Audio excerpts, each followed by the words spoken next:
Ito po yung sisiw ko ngayon. Yung nandito ay nasa 45 pieces po ito kung hindi po ako nagkamali.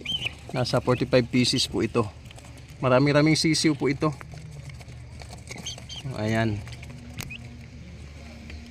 45 pieces. Pero not sure.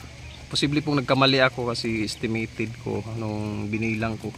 May nadagdag pa kasi dito eh. Pero nasa 40 to 50 piraso po ito. Ay, ako ito, 20 o direct. Ito, pagkuhog po na.